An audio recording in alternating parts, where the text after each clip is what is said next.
Hello and welcome to this free tutorial on ZBrush 4R7. This tutorial is specifically on using ZRemesher, the newly updated version in ZBrush 4R7, to retopologize kitbash parts.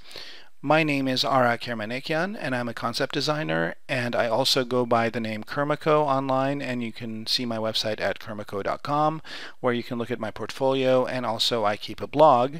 And most recently in my blog I posted this image that goes through the process we're going to be talking about today.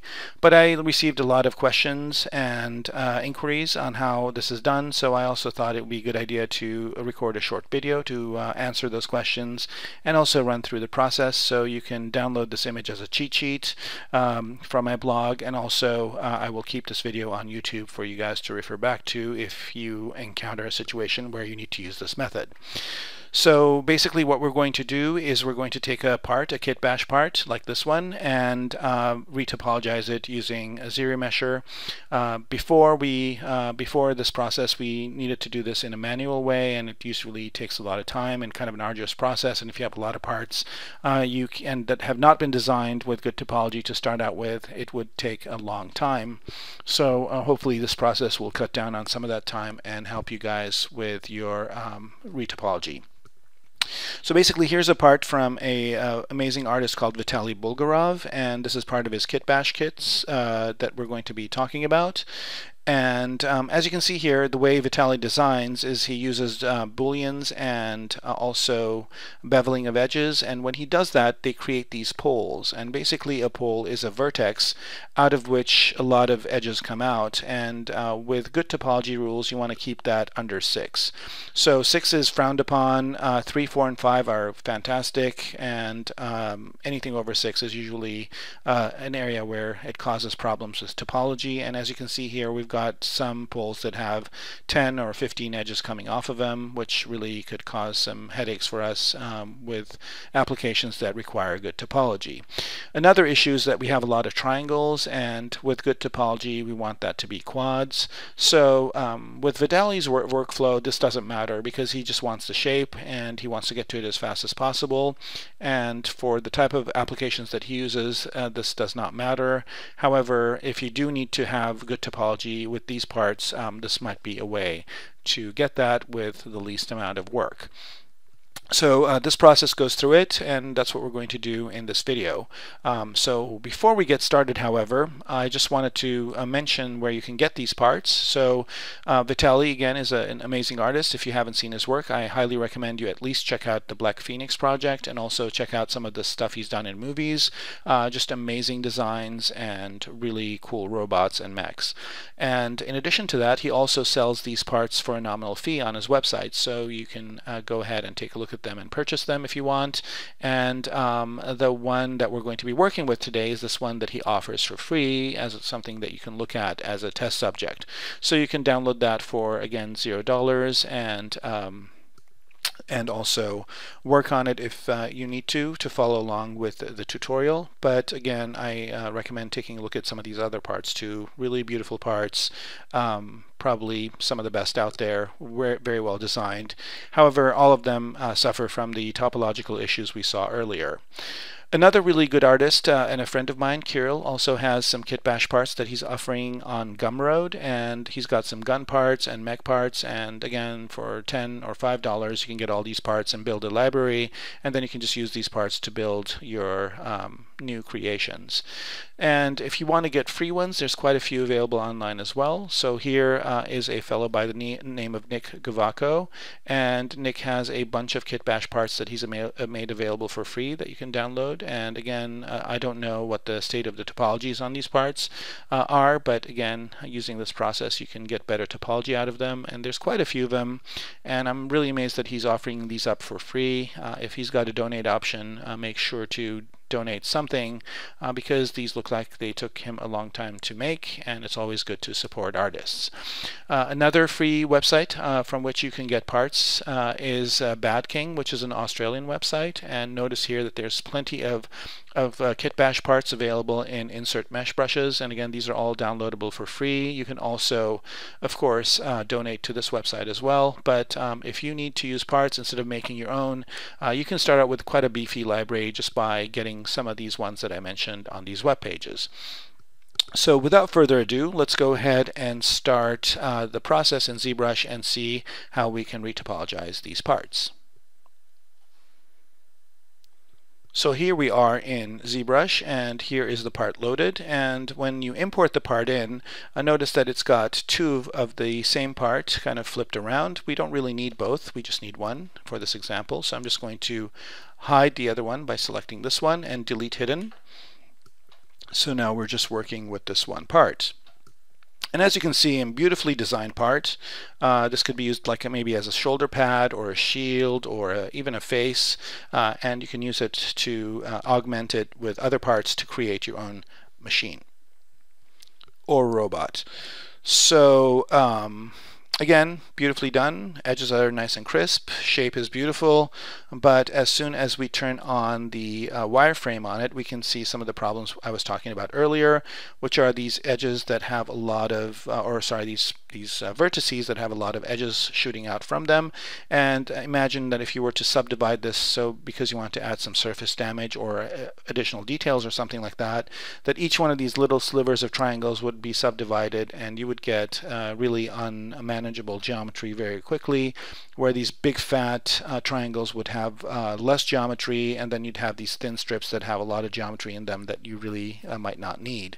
So how do we take this part and make a better topology out of it? Well, the first thing we want to do is figure out what the surfaces are, and we need to break up these surfaces into polygroups, and we can either manually do that with the new Zmodeler Brush, but that will take us a long time. We can also automatically do it by using normals, and the normals are basically the angles that these faces have. So for example, this angle is pointing out this way, this angle is pointing out that way, and actually if you really see here with the ZRemesher brush, there's a little line, red line that's popping out, so that's the normal of this, and here's the normal of this face. So maybe put those in the center. Here's a normal poking out this way, and here's a normal poking out that way. And what we want ZBrush to do is we want to group these parts based on the difference between the angle of these two normals. So here's the grouping function that we're going to use, groups by normal. And the default is 45. So 45 is the default angle, and if we just click on groups by normal, you will see that this part is grouped by the 45-degree angle. So anything that has a difference of 45 degrees will be a new group. However, it looks like it kind of missed this one over here, and also it created one group for this whole big part, which is not what we want. So we're going to go ahead and drop that angle down to, let's say, 40 degrees and do that groups by normal again. And this time we have something more desirable, where we have these kind of inside parts that have their own polygroup, and then there's these rings that kind of go around it. They have their own polygroup. This front plate has its own polygroup, etc. So you can see that this is grouped very nicely. All these parts have different groups, and it's working for us. It would be nice if this inside part here had its own polygroup as well, but maybe we can drop this angle a little bit further, maybe go to 35 and see if we get that as well. So yep, we did. So now you can see that these inside rings have their own polygroups as well. So this is looking better. And also I picked a yellow color for this part. I can go ahead and bump that to white so these colors stand out a little bit more. And this is looking pretty good.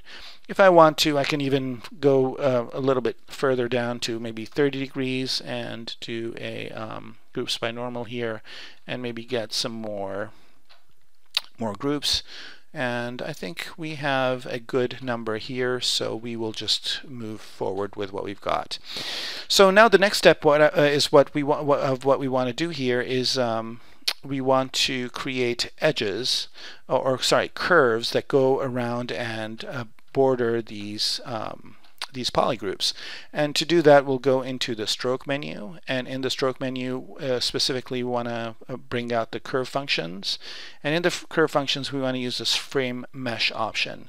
And notice that the default is all three of these: creased edges, polygroups, and border. We don't really care about creased edges, so I'm going to turn that off and just click on the frame mesh button. And just in a one click, what I will get are all these curves that basically circle all of the features of this part. So just one click and I've got all these features highlighted and isolated, and so now the ZRemesher function will use these curves to create its topology. And again, this is just a one-shot deal, one click of frame mesh and it's done for me, and I can look and see here if it's got curves everywhere I want, and I might want to add a few more. And what's really nice is this new Zmodeler Brush.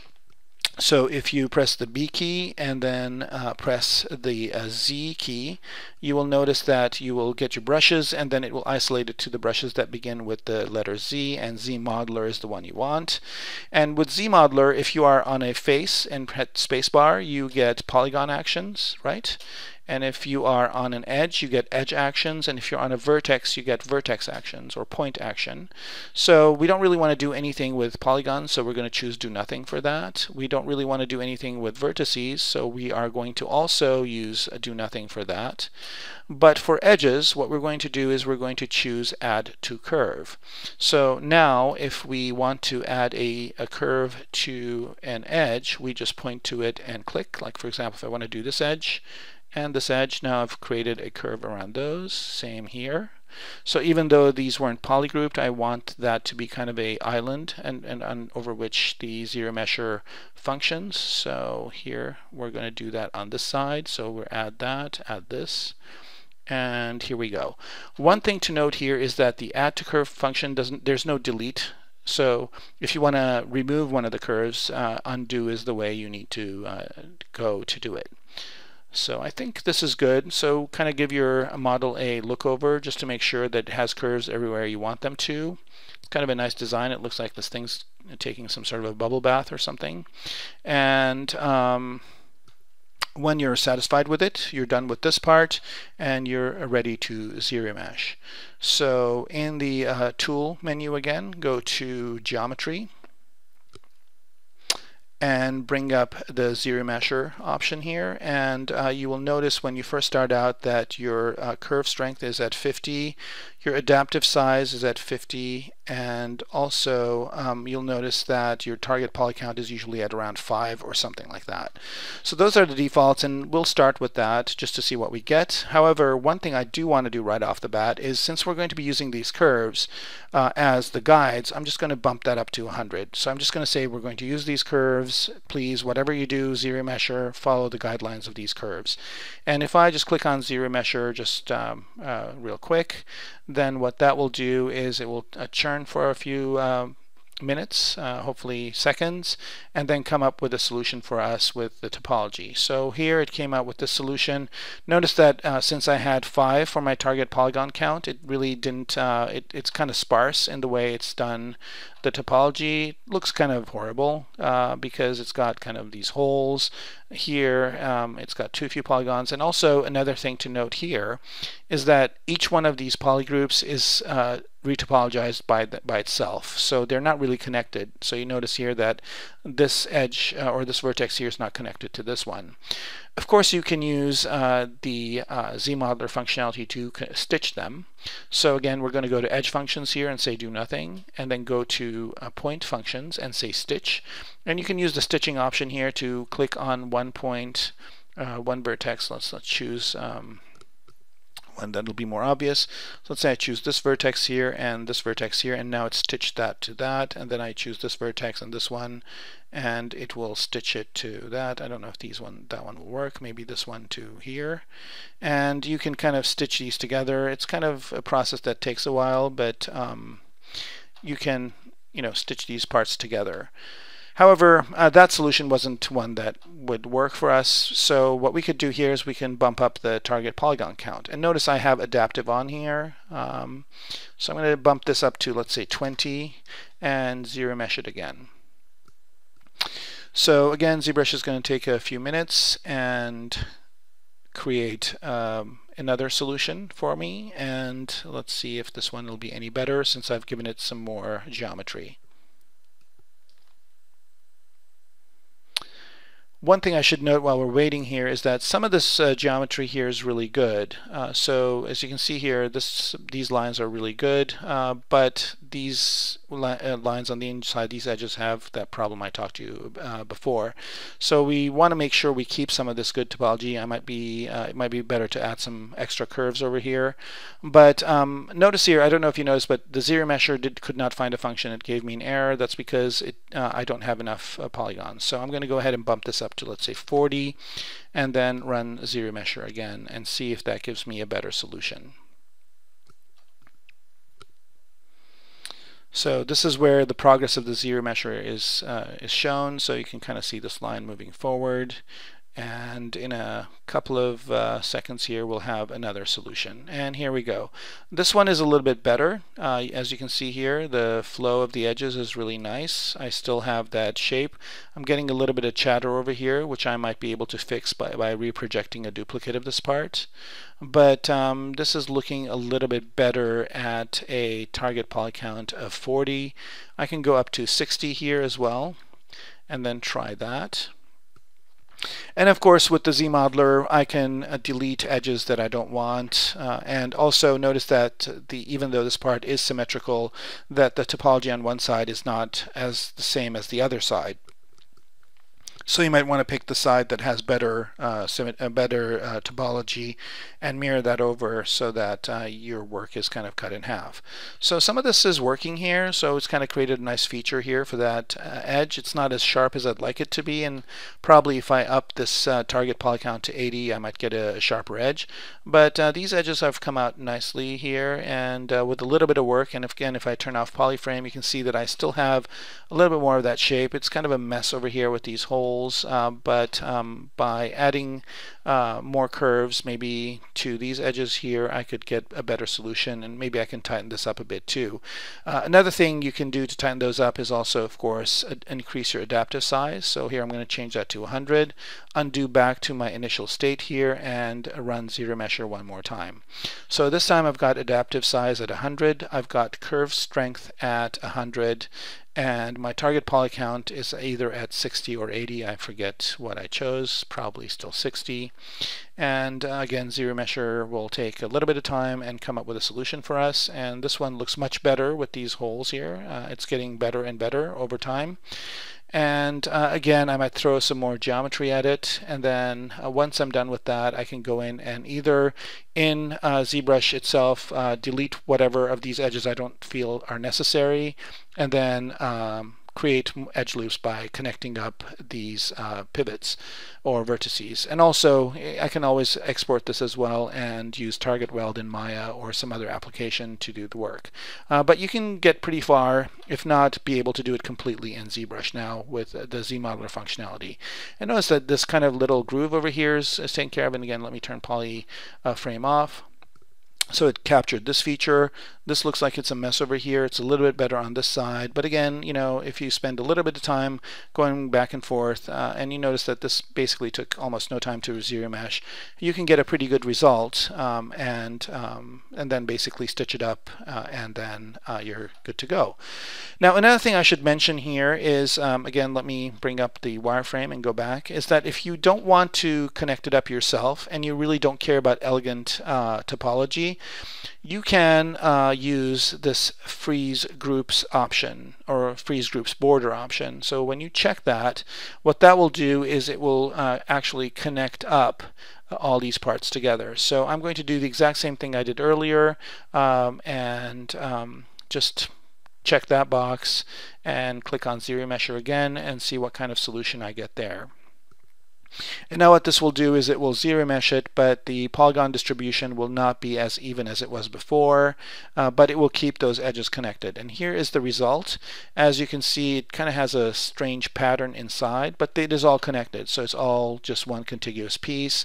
It kind of falls apart in the corner. I might want to throw some more geometry at it to see if it helps, but you can see that I still kind of have the same shape. Again, this side seems to have done better than this side, so I can just mirror and weld that side over.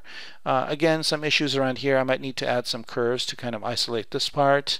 and help ZRemesher out. Maybe add another curve here to isolate that part, and maybe duplicate and reproject so that this feature here is kind of softened. But again, the topology isn't really flowing in the way that it did before, so the topology I got from the kind of isolated faces ZRemesher is better than what I got here.